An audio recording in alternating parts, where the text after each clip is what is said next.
ವಿಶೇಷ ಕಾರ್ಯಕ್ರಮಕ್ಕೆ ಮತ್ತೊಮ್ಮೆ ಸ್ವಾಗತ. ರಾಜ್ಯಕ್ಕೆ ಮೊದಲು ಬಂದಿರುವಂತಹ ಅಂದ್ರೆ 623 ಅಂಕ ಪಡೆದಿರುವಂತಹ ನವ್ಯ ನಮ್ಮ ಜೊತೆ ಇದ್ದಾರೆ. ನವ್ಯ, ಕಾರ್ಯಕ್ರಮಕ್ಕೆ ಸ್ವಾಗತ. ಮೊದಲಿಗೆ ಕಂಗ್ರಾಚುಲೇಷನ್. Thank you. ಹೇಗೆ ಅನಿಸ್ತಾ ಇದೆ ಈಗ? ಖುಷಿ ಆಗ್ತಿದೆ. ತುಂಬಾ ಹಾರ್ಡ್ ವರ್ಕ್ ಮಾಡಿದ್ಯಾ? ಸುಮಾರು. ಯಾವ ರೀತಿ ಓದೋದು, ಯಾವ ರೀತಿ ಓದ್ತಾ ಇದೆ? ನಾರ್ಮಲಿ ಎಲ್ಲರೂ ಹೇಳ್ತಾರೆ ನಾನು ಬೆಳಗ್ಗೆ ಓದ್ತಾ ಇದ್ದೆ, ರಾತ್ರಿ ಓದ್ತಾ ಇದ್ದೆ. ನಿಜವಾಗ್ಲೂ ಆ ರೀತಿ ಸ್ಟಡಿ ಮಾಡಿದ್ಯಾ ಅಥವಾ ನಾರ್ಮಲ್ ಆಗಿ ಸ್ಟಡಿ ಮಾಡಿದ್ಯಾ? ಯಾವ ರೀತಿ ಇತ್ತು ನಿನ್ನ? ನಾರ್ಮಲ್ ಎಲ್ಲ ಮಾಡೋ ಹಾಗೆ ಸ್ವಂತ ಟೈಮ್ ಟೇಬಲ್ ಹಾಕೊಂಡು ಓದ್ತಾ ಇದ್ಯಾ ಅಥವಾ ಯಾವ ರೀತಿ ಓದ್ತಾ ಇದ್ದೆ? ಅಥವಾ ಈಗ ಓದು ಮತ್ತು ಅಥವಾ ಬಿಡುವಿನ ವೇಳೆ ಅದನ್ನ ಹೇಗೆ ಮ್ಯಾನೇಜ್ ಮಾಡ್ತಾ ಇದ್ದೆ? ಓದಿ ಸುಸ್ತಾದಾಗ ಬಿಡು ತಗೊಳ್ತಿದ್ದೆ.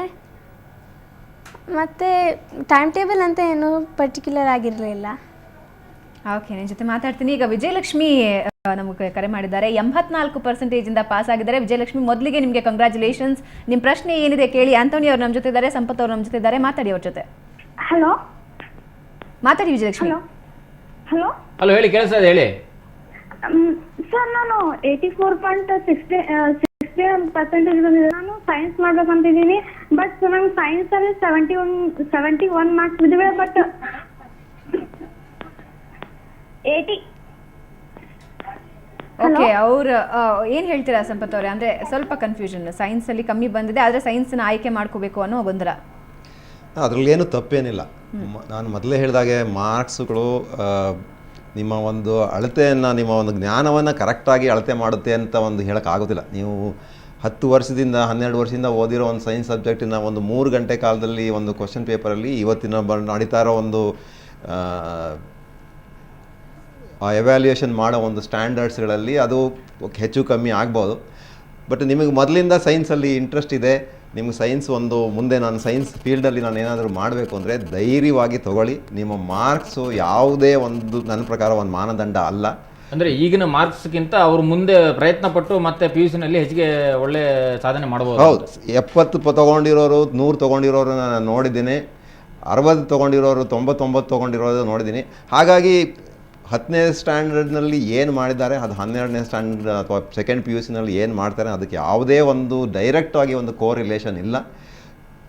ನಿಮಗೆ ಒಂದು ಸೈನ್ಸ್ ಅಂತ ಒಂದು ಸಬ್ಜೆಕ್ಟ್ ಬಗ್ಗೆ ಚೆನ್ನಾಗಿ ನಿಮಗೆ ಅದರ ಬಗ್ಗೆ ಇದ್ದರೆ, ಸೈನ್ಸ್ನಲ್ಲಿ ಮುಖ್ಯವಾಗಿ ಏನಂದರೆ ನೀವು ಫಂಡಮೆಂಟಲ್ಸ್ನ ಚೆನ್ನಾಗಿ ತಿಳ್ಕೋಬೇಕು. ಅದನ್ನು ನಿಮಗೆ ಒಂದು ಜ್ಞಾನ ಇದೆ ಅನ್ನೋದಾದರೆ ಮಾರ್ಕ್ಸ್ ತೆಗೆಯೋದು ತುಂಬ ಸುಲಭದ ಕೆಲಸ ನನ್ನ ಪ್ರಕಾರ. 100% ಪಡ್ಕೊಂಡಿರುವಂತಹ ಪ್ರಫುಲ್ ನಮಗೆ ಕರೆ ಮಾಡಿದ್ದಾರೆ. ಪ್ರಫುಲ್, ಕಂಗ್ರ್ಯಾಚುಲೇಷನ್ಸ್. ನಿಮಗೆ ಏನು ಪ್ರಶ್ನೆ ಇದೆ ಕೇಳಿ.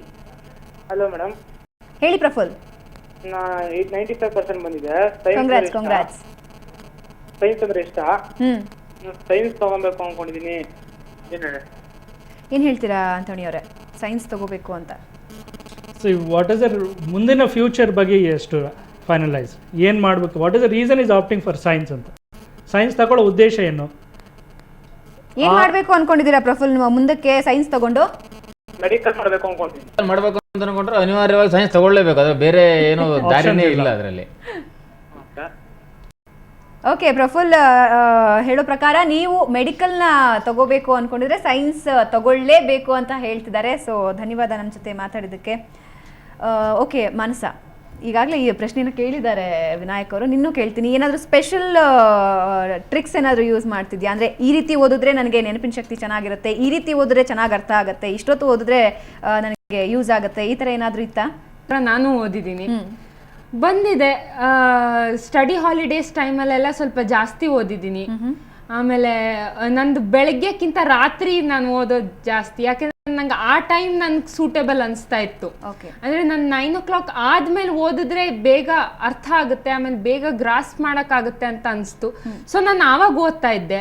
ಬೆಳಿಗ್ಗೆ ಹೇಳೋಕ್ಕಿಂತ ನಾನು ಆವಾಗ ಓದಿದ್ರೇನೆ ಬೆಟ್ರು ಅನಿಸ್ತು. ಸೊ ನಾನು ಹಾಗೆ ಮಾಡ್ತಾ ಇದ್ದೆ. ಈಗ SSLC ಪರೀಕ್ಷೆಗೋಸ್ಕರ ನೀವು ಏನಂತೆ, ಯಾವುದೋ ಒಂದು ಧಾರಾವಾಹಿ ಇರುತ್ತೆ ಬಟ್ ನೋಡೋಕ್ಕಾಗಲ್ಲ, ಅಥವಾ ಇನ್ನೇನೋ ಒಂದು ಆಟನೋ ಇನ್ನೇನೋ ಇಷ್ಟ ಇರುತ್ತೆ ಬಟ್ ನೋಡೋಕ್ಕಾಗಲ್ಲ.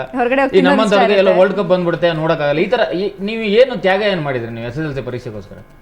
ತ್ಯಾಗ ಅಂತ ಏನು ಮಾಡಿಲ್ಲ, ಆದ್ರೆ ಸ್ವಲ್ಪ TV ನೋಡೋದು ನನ್ ಸ್ವಲ್ಪ ಜಾಸ್ತಿ ಹುಚ್ಚಿತ್ತು, ಅದನ್ನ ಸ್ವಲ್ಪ ಬಿಟ್ಟೆ. ಆಮೇಲೆ ಸ್ವಲ್ಪ ನಿದ್ದೆ ಕಮ್ಮಿ ಮಾಡೋದು, ನಂಗೆ ನಿದ್ದೆ ಅಂದ್ರೆ ತುಂಬಾ ಇಷ್ಟ ಮಾಡೋದು, ಆದ್ರೆ ಅದು ಸ್ವಲ್ಪ ಕಮ್ಮಿ ಮಾಡ್ಬೇಕಾಯ್ತು. ಅದು ಬಿಟ್ರೆ ಬೇರೆ ಏನಿಲ್ಲ. ನವ್ಯ, ಈ ರೀತಿ ತ್ಯಾಗಗಳೇನಾದ್ರೂ ಆಯ್ತಾ?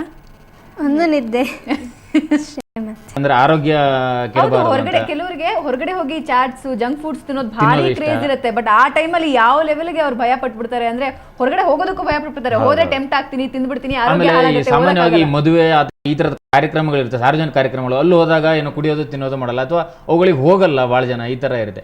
ಮನೆಯಲ್ಲಿ ಯಾವ ರೀತಿ ಈಗ ಸಾಮಾನ್ಯ ಮಕ್ಕಳಿಗಿಂತ ಹೆಚ್ಚಿಗೆ ಅಪ್ಪ ಅಮ್ಮ ಟೆನ್ಷನ್ ಮಾಡ್ಕೊಂಡ್ಬಿಡ್ತಾರೆ. ಮನೇಲಿ ಯಾವ ರೀತಿ ಪರಿಸ್ಥಿತಿ ಇತ್ತು? ನೀನು SSLC ಅನ್ನೋ ಕಾರಣಕ್ಕೆ ಮನೆಯಲ್ಲಿ ಯಾವ ಪರಿಸ್ಥಿತಿ ಇತ್ತು ಅಂತ? ತುಂಬ ಪ್ರೆಷರೈಸ್ ಮಾಡ್ತಿರ್ಲಿಲ್ಲ, ಎಂಕರೇಜ್ ಮಾಡ್ತಿದ್ರು, ನನ್ನಲ್ಲಿ ಕಾನ್ಫಿಡೆನ್ಸ್ ತುಂಬ್ತಿದ್ರು. ಅವ್ರಿಗೂ ಪೇರೆಂಟ್ಸ್ಗೂ ಒಂದ್ ರೀತಿ ಅಗ್ನಿ ಪರೀಕ್ಷೆನೇ ಅದು. ಅವರು ಕೂಡ ಅದೇ ರೀತಿ ರೆಡಿ ಆಗ್ತಾ ಇರ್ತಾರೆ. ಅವ್ರಿಗೆ ಯಾವ ಟೈಮಲ್ಲಿ ಊಟ ಮಾಡಬೇಕು, ಯಾವ ಟೈಮಲ್ಲಿ ಟೀ ಕೊಡಬೇಕು, ನಿದ್ದೆ ಬರ್ದೇ ಇರೋ ಹಾಗೆ ಯಾವ ರೀತಿ ತಡಿಬೇಕು, ಆ ತರ ಏನಾದ್ರು ಇತ್ತಾ? ಅವ್ರನ್ನ ಬೆಳಗ್ಗೆ ಎಬ್ಬಿಸ್ಬೇಕು, ಬೆಳಗ್ಗೆ ಬೆಳಗ್ಗೆ ಎಬ್ಬಿಸ್ಬೇಕು ಅಂದ್ರೆ ಅಪ್ಪ ಅಮ್ಮ ಮೊದಲೇ ಹೇಳ್ಬೇಕು. ಈ ತರದ್ದೆಲ್ಲ ಅವರು ಬಹಳ ಸ್ಯಾಕ್ರಿಫೈಸ್ ಮಾಡ್ಬೇಕಾಗುತ್ತೆ. ಓಕೆ, ಈಗ ರಾಹುಲ್ ನಮಗೆ ಕರೆ ಮಾಡಿದ್ದಾರೆ. Rahul, first of all congratulations ನಿಮ್ಗೆ. ನಿಮ್ ಪ್ರಶ್ನೆ ಏನಿದೆ ಕೇಳಿ. ಮೇಡಮ್ ರಾಹುಲ್, ನನ್ನ ಧ್ವನಿ ಕೇಳ್ತಿದ್ಯಾ ನಿಮ್ಗೆ? ಮೇಡಮ್ ನಮಸ್ಕಾರ ಮೇಡಮ್. ನಮಸ್ಕಾರ, ಕಂಗ್ರಾಚುಲೇಷನ್ಸ್ ನಿಮ್ಗೆ. ನಿಮ್ ಪ್ರಶ್ನೆ ಏನಿದೆ ಕೇಳಿ. ಮೇಡಮ್ ನಾನು ಮುಂದೆ IPS ಮಾಡ್ಬೇಕಂತ ಇದು ಮಾಡಿದ್ದೇನೆ. ಯಾವ್ದು ಕೋರ್ಸ್ ಮಾಡ್ಬೇಕು, ಏನ್ ಮಾಡ್ಬೇಕಂತ ಗೊತ್ತಾಗ್ತಾ ಇಲ್ಲ.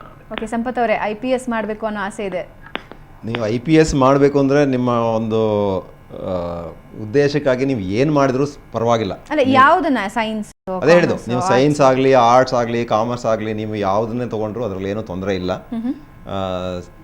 ನೀವು ಆರ್ಟ್ಸನ್ನು ತೊಗೊಂಡ್ರೆ ನಿಮಗೆ ಅದ್ರ ಜೊತೆಗೆ ನಿಮಗೆ ಬೇರೆ ಅದಕ್ಕೆ ಪ್ರಿಪ್ರೇಷನ್ ಮಾಡಲಿಕ್ಕೆ ಜಾಸ್ತಿ ಸಮಯ ಸಿಗುತ್ತೆ. ಸೈನ್ಸ್ ಸಬ್ಜೆಕ್ಟ್ಸ್ಗಳು ಪ್ರಿಲಿಮಿನರಿ, ಪ್ರೈಮರಿ ಆಗಿ ಕಷ್ಟದ ಸಬ್ಜೆಕ್ಟ್ಗಳಾದ್ರಿಂದ ಜಾಸ್ತಿ ಓದಬೇಕಾಗಿರೋದ್ರಿಂದ ನೀವು IPSಗಳಿಗೆ ಬೇಕಾಗುವಂಥ ಪ್ರಿಪ್ರೇಷನ್ಸನ್ನು ನೀವು ಮಾಡ್ಕೊಳ್ಳಲಿಕ್ಕೆ ಇವಾಗಲಿಂದ ಸ್ವಲ್ಪ IPS ನನ್ನ ಒಂದು ಧ್ಯೇಯ, IPS ನನ್ನ ಒಂದು ಗುರಿ ಅಂತ ಹೇಳಿದ್ರೆ ಆರ್ಟ್ಸ್ ಅಥವಾ ಕಾಮರ್ಸ್ ತಗೊಳ್ಳೋದು ನನ್ನ ಪ್ರಕಾರ ಒಂದು ಸುಲಭದ ಉಪಾಯ. ಸಾಮಾನ್ಯ ರೂಢಿಯಲ್ಲಿರೋದು ಅದೇ. ಯಾಕಂತಂದ್ರೆ ಈ ಡಿಗ್ರಿಲೆಲ್ಲ BA ಅಂದ್ರೆ ಮಧ್ಯಾಹ್ನ ಹೊತ್ತಿಗೆ ಕ್ಲಾಸ್ಗಳು ಮುಗಿದೋಗುತ್ತೆ. ಸೊ ಮಧ್ಯಾಹ್ನ ನಂತರ ಇದಕ್ಕೆ ಏನ್ ಮಾಡ್ಬೋದು, ಸೈನ್ಸ್ ತಗೊಂಡ್ರೆ ಪ್ರಾಕ್ಟಿಕಲ್ಸ್ ಇರುತ್ತೆ.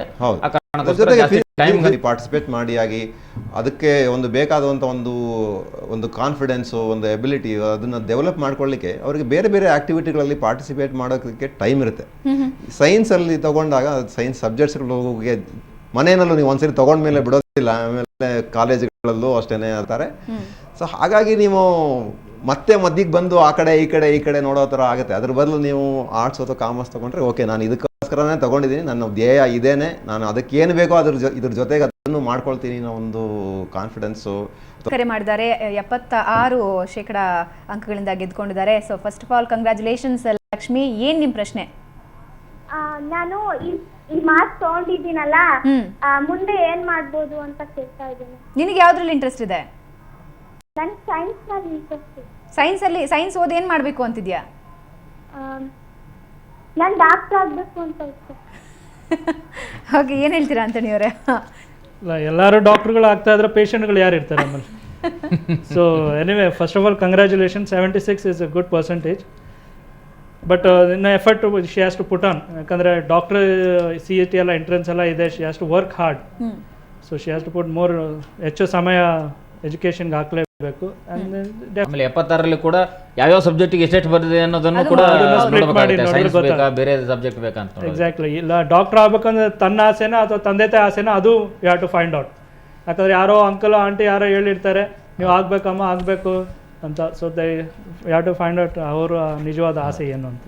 ಓಕೆ, ಸಂಪತ್ ಅವರು, ಈ ಸಂದರ್ಭದಲ್ಲಿ ಒಂದು ಪ್ರಶ್ನೆ ಬರುತ್ತೆ. ಬರ್ತಾ ಇರುವಂತಹ ವಿದ್ಯಾರ್ಥಿಗಳು ಭಾಗಶಃ ಅವರು ವಿಜ್ಞಾನನೇ, ಸೈನ್ಸನ್ನು ಆಯ್ಕೆ ಮಾಡ್ಕೊಳ್ತಾ ಇದ್ದಾರೆ. ಸೈನ್ಸಿಗೆ ಹೇಳಿದ್ರಿ ಸ್ವಲ್ಪ ಅದ್ರ ಬಗ್ಗೆ ಜಾಸ್ತಿ ಪರಿಶ್ರಮ ಪಡಬೇಕು ಅಂತ. ಪರಿಶ್ರಮ ಪಟ್ಟು ಆ ಸೈನ್ಸನ್ನು ಗೆದ್ಕೊಂಡ್ರೆ ಮಾತ್ರ ಜೀವನದಲ್ಲಿ ಮುಂದೆ ಬರ್ತೀವಿ ಅಂತ ಪೋಷಕರು ಅಂದ್ಕೊಳ್ತಾರೆ. ಆದರೆ ಆರ್ಟ್ಸಿಗಾಗಲಿ ಅಥವಾ ಕಾಮರ್ಸಿಗಾಗಲಿ ಆ ಸ್ಕೋಪ್ ಸಿಗೋದಿಲ್ವಾ? ಅಷ್ಟು ಒಂದು ಭವಿಷ್ಯ ಇವತ್ತಿನ ಒಂದು ಇಂಡಿಯಾದ ಒಂದು ಪರಿಸ್ಥಿತಿ ನೋಡಿದರೆ, ಮತ್ತು ಇಂಡಿಯನ್ ಇನ್ನು 10-15 ವರ್ಷಗಳಲ್ಲಿ ಬೆಳವಣಿಗೆ ಆಗ್ತಾ ಇರೋದು ನೋಡಿದರೆ, ಯಾವುದನ್ನೇ ಮಾಡಿದರೂ ನೀವು ಭವಿಷ್ಯಕ್ಕೆ ಏನು ಸಾಮಾನ್ಯವಾಗಿ ಸೈನ್ಸನ್ನು ಯಾತಕ್ಕೆ ತುಂಬ ಜನ ಪೇರೆಂಟ್ಸು ಅಥವಾ ಮಕ್ಕಳು ಯಾಕೆ ಹೇಳ್ತಾರೆ ಅಂದರೆ, ಪೇರೆಂಟ್ಸು ಅಥವಾ ಅಂಕಲ್ಲು ಆಂಟಿ, ಸ್ಕೂಲು ಕಾಲೇಜು ಎಲ್ಲ ಕಡೆಯಲ್ಲೂ ಡಾಕ್ಟ್ರು ಇಂಜಿನಿಯರು ಈ ಒಂದು ಆಪ್ಷನನ್ನೇ ನಾವು ಯಾವಾಗಲೂ ಮಾತಾಡೋದ್ರಿಂದ ಆ ಥರ ಅದಾಗೆ ಇನ್ಶೂರೆನ್ಸ್ ನೀವು ಮಾಡಿಸ್ಕೊಂಡ್ಬಿಟ್ಟಿದ್ದೀರಾ ಅನ್ನೋ ಒಂದು ಇದೆ. ಬೇರೆ ಫೀಲ್ಡ್ಗಳ ಬಗ್ಗೆ ಜನಗಳಿಗೆ ಒಂದು ನಾಲೆಡ್ಜ್ ಇಲ್ಲ. ಸೊ ಸರ್ಕಾರದ ಕಡೆಯಿಂದ ಆಗಲಿ, ಶಾಲಾ ಕಾಲೇಜುಗಳಿಂದ ಆಗಲಿ, ಕಂಪ್ನಿಗಳ ಕಡೆಯಿಂದ ಆಗಲಿ ಈ ಒಂದು ಎಕ್ಸ್ಪೋಜರು ತುಂಬ ಕಮ್ಮಿ. ಉದ್ಯೋಗಗಳಲ್ಲಿ ಇರೋರೆಲ್ಲ ಹೆಚ್ಚು ಜನ ಸೈನ್ಸಿಂದ ಬಂದಿರೋರೇ ಆಗಬೇಕಾಗಿಲ್ಲ. ನೀವೊಂದು MBA ಮಾಡಬೇಕಾದ್ರೆ ನೀವು ಒಂದು ಬೇಸಿಕ್ ಡಿಗ್ರಿ ಬೇಕೇ ವಿನಃ ಅದಕ್ಕೆ ನೀವು ಸೈನ್ಸ್ ಡಿಗ್ರಿ ಆಗಬೇಕು ಅಂತ ಏನೂ ಇಲ್ಲ. ನೀವು ಒಂದು ಸಾಮಾನ್ಯವಾಗಿ ನೀವು ಇವತ್ತು ಒಂದು MBA ಮಾಡೋರು ಇರ್ತಾರೆ. ಎಂಜಿನಿಯರಿಂಗ್ ಮಾಡಿದ ಮೇಲೆ ನೀವು MBA ಮಾಡಿದರೆ MBA ಮಾಡಿದ್ರೆ ಇಂಜಿನಿಯರಿಂಗ್ ಏನು ಪ್ರಯೋಜನ ಬಂತು? ಹೌದು. ಸೊ ಅದರ ಬದಲು ನೀವು ಮ್ಯಾನೇಜ್ಮೆಂಟ್ ಮಾಡಬೇಕು ಅಂದರೆ ನೀವು ಒಂದು ಆರ್ಟ್ಸ್ BBM ಮಾಡ್ಕೋಬೋದಾಗಿತ್ತು ಅಥವಾ BSc ಮಾಡ್ಕೋಬೋದಾಗಿತ್ತು, ಯಾವುದನ್ನೇ ಆದರೂ ಮಾಡ್ಬೋದಾಗಿತ್ತು. ನೀವು ಇವತ್ತು ನಾನು ನಮ್ಮ ಒಂದು ಕಂಪ್ನಿದು ಒಂದು ಸರ್ವೆ ಮಾಡಿಸಿದಾಗ ನಾವು ಒಂದು IIM ಬ್ಯಾಂಗ್ಳೂರ್ನಲ್ಲಿ ಒಂದು ಅಪ್ಲಿಕೇಶನ್ಸ್ನ ಹಾಕಿ ನಾವು ನಮ್ಮದು ಇದೊಂದು ಸರ್ವೆ ಮಾಡಬೇಕು ನಮ್ಮ ಕಂಪ್ನಿ ಬಗ್ಗೆ, ಯಾರಿಗೆ ಇಂಟ್ರೆಸ್ಟ್ ಇದೆ ಅವರು ಕಳಿಸಿ ಅಂತ ಹೇಳಿದಾಗ 42 ಅಪ್ಲಿಕೇಶನ್ ನನಗೆ ಬಂತು. 42 ಅಪ್ಲಿಕೇಶನ್ ನಾನು ಒಂದೊಂದಾಗಿ ತೆಗೆದು ನೋಡಿದಾಗ 42ರಲ್ಲಿ 42 ಜನನೂ ಇಂಜಿನಿಯರ್ಸ್. ನಾನು ಹೇಳಿದೆ ಅವ್ರ ಮಾರ್ಕ್ಸ್ಗಳನ್ನು ತೆಗೆದು ನೋಡಿದ್ರೆ ಎಲ್ಲರೂ IITಯಿಂದ ಬಂದವರು ಅಥವಾ NITಯಿಂದ ಬಂದವರು ಅಥವಾ MS ರಾಮಯ್ಯ ಕಾಲೇಜಿನಲ್ಲಿ ಇಂಜಿನಿಯರಿಂಗ್ ಮಾಡಿ 90% ತೆಗೆದಿರೋರು. ನಾನು ಹೇಳಿದೆ ಇವ್ರ ಸರ್ವೆಗೆ ನಾನು ಹ್ಯಾಕ್ ಸೆಲೆಕ್ಟ್ ಮಾಡಲಿ, ಇವರಲ್ಲಿ ನೀವು ಯಾರನ್ನಾದರೂ ಕಳಿಸಿ 2 ಜನ ಎಲ್ಲರೂ ಚೆನ್ನಾಗಿದ್ದಾರೆ, ನಮ್ಮ ಸೆಲೆಕ್ಷನ್ನೇ ಪ್ರಾಬ್ಲಮೇ ಇಲ್ಲ ಇದರಲ್ಲಿ. ಆಗ MBA HR ಮಾಡಬೇಕು ಅಥವಾ ಸೇಲ್ಸ್ ಮಾಡಬೇಕು ಅಥವಾ ಫೈನಾನ್ಸ್ ಮಾಡಬೇಕು, ಅದನ್ನು ಮಾಡಬೇಕು. ನೀವು ಫೈನಾನ್ಸ್ MBA ಮಾಡಿದಾಗ ನೀವು BCom ಮಾಡಿಬಿಟ್ಟು ಮಾಡ್ಬೋದಲ್ಲ, ಅದರಲ್ಲಿ ಏನು ತೊಂದರೆನೇ ಇಲ್ವಲ್ಲ. ಅಥವಾ ನೀವು ಸೇಲ್ಸ್ ಆ್ಯಂಡ್ ಮಾರ್ಕೆಟಿಂಗ್ ಮಾಡೋದಾದರೆ ನೀವು BA ಮಾಡಿಬಿಟ್ಟು ನೀವು ಅದರಲ್ಲಿ ಮಾಡಿದರೆ ನಿಮ್ಗೆ 1 ವರ್ಷನೂ ಉಳಿಯುತ್ತೆ, ಜೊತೆಗೆ ಪ್ಲಸ್ ನಿಮಗೆ ಅದರ ರಿಲೇಟೆಡ್ ನೀವು PUCಯಿಂದ ಆಗಲಿ ಅಥವಾ ನೀವು BA ಮಾಡುವಾಗ ನೀವು ಅದಕ್ಕೆ ಬೇಕಾಗಿರೋಂಥ ಬೇರೆ ಬೇರೆ ಇದೆ ಅಥವಾ ಒಂದು ಫೀಲ್ಡ್ ಎಕ್ಸ್ಪೀರಿಯನ್ಸ್ ಏನಿದೆ ಅದನ್ನು ನೀವು ಮಾಡಿಕೊಂಡ್ರೆ ಮುಂದೆ ನಿಮಗೆ ಅದರಿಂದ ಒಳ್ಳೆಯ ಉಪಯೋಗ ಆಗುತ್ತೆ. ಯಾವ ಫೀಲ್ಡಲ್ಲಿ ಬೇಕಾದರೂ ಇವತ್ತು ಎಕ್ಸೆಲ್ ಆಗ್ಬೋದು. ಹಾಗಾಗಿ ನನ್ನ ಒಂದು ಸಿನ್ಸಿಯರ್ ರಿಕ್ವೆಸ್ಟ್ ನಮ್ಮ ಪೇರೆಂಟ್ಸ್ಗೆ, ನಾನು ಸಜೆಷನ್ ಅಂತಾಗಲಿ ಅಡ್ವೈಸ್ ಅಂತಾಗಲಿ ಹೇಳಕ್ಕೆ ಇಷ್ಟಪಡೋದಿಲ್ಲ. ನಮ್ಮ ಮಕ್ಕಳ ಜೊತೆ ಕೂತ್ಕೊಂಡು ಅವ್ರಿಗೆ ಏನು ಇಷ್ಟ ಇದೆ, ಅವ್ರಿಗೆ ಬೇಕಾದಷ್ಟು ಜನ ವಿದ್ವಾಂಸರಿದ್ದಾರೆ, ಬೇಕಾದಷ್ಟು ಜನ ತಿಳಿದವರಿದ್ದಾರೆ, ಯಾವ್ಯಾವ ಏರಿಯಾದಲ್ಲಿ ಏನೇನು ಅಪರ್ಚುನಿಟೀಸ್ ಇದೆ, ಅದರಿಂದ ಮುಂದೆ ಏನೇನು ಆಗ್ಬೋದು, ಆ ಒಂದು ಮಕ್ಕಳಿಗೆ ಒಂದು ಪ್ರೋತ್ಸಾಹ ಕೊಡೋದು ಉತ್ತಮ ಅಂತ. ಈಗ ನಮಗೆ ಒಬ್ಬ ಕಾಲರ್ ರೆಡಿ ಆಗಿದ್ದಾರೆ. ಮಹದೇವ ಸ್ವಾಮಿ 75% ಪಡೆದಿರುವಂತಹವರು. ಮಹದೇವ ಸ್ವಾಮಿ, ನಿಮ್ಮ ಪ್ರಶ್ನೆ ಏನು? ಕಂಗ್ರ್ಯಾಚುಲೇಷನ್ಸ್. ನಾನು ಮಹದೇವ ಸ್ವಾಮಿ ಅಂತ ರಮಾಬಾಯಿ ನಗರದಿಂದ ಮಾತಾಡ್ತಾ ಇರೋದು, ಮೈಸೂರಿಂದ. ಹೇಳಿ ಮಹದೇವ್. ನಾನು KS ಮಾಡಬೇಕು ಅಂತ ತುಂಬಾ ಇಷ್ಟ ಇದೆ ನನಗೆ. ಯಾವ ಪಾತ್ ಮೇಲೆ ಹೋದ್ರೆ ಬೇಗ ಮಾಡ್ಬೋದು? ಓಕೆ, ಏನು ಹೇಳ್ತೀರಾ ಆಂಟೋನಿ ಅವರೇ, ಯಾವ ಕೋರ್ಸ್ ಮಾಡಿದ್ರೆ ಅವರಿಗೆ ಯೂಸ್ ಆಗುತ್ತೆ? ಸೊ ಬೇಸಿಕ್ಲಿ ಡಿಗ್ರಿ ಮಾಡಿ, then there are so many courses ಅದನ್ನು ಸಪೋರ್ಟಿವ್ ಆಗಿ. So it be comfortable for him. ಯಾಕಂದರೆ ಡಿಗ್ರಿ ಸರ್ ಹೇಳ್ದಂಗೆ BA it will be much better. ಸಾಕಷ್ಟು ಸಮಯ ಸಿಕ್ಕುತ್ತೆ, ಪ್ಯಾರಲಲ್ ಆಗಿ ಅದಕ್ಕೆ ಸಂಬಂಧಪಟ್ಟ ಕೋರ್ಸ್ ಸಂಬಂಧಪಟ್ಟ ಟ್ಯೂಷನ್ಸ್ಗಳು ಇರುತ್ತೆ. ಸೊ ದಿ ಕ್ಯಾನ್ ಔಟ್ ಮಾಡ್ಕೊಳ್ಬೋದು. ಓಕೆ ಸಂಪತ್ ಅವರೇ, ಸಾಮಾನ್ಯವಾಗಿ ಸೈನ್ಸ್ ಆರ್ಟ್ಸ್ ಕಾಮರ್ಸ್ಗೆ ಅಡಿಕ್ಟ್ ಆಗ್ಬಿಟ್ಟಿರ್ತಾರೆ. ಅದನ್ನ ಹೊರತುಪಡಿಸಿ ಏನಿದೆ ಮಕ್ಕಳಿಗೆ ಆಪ್ಷನ್ಸ್?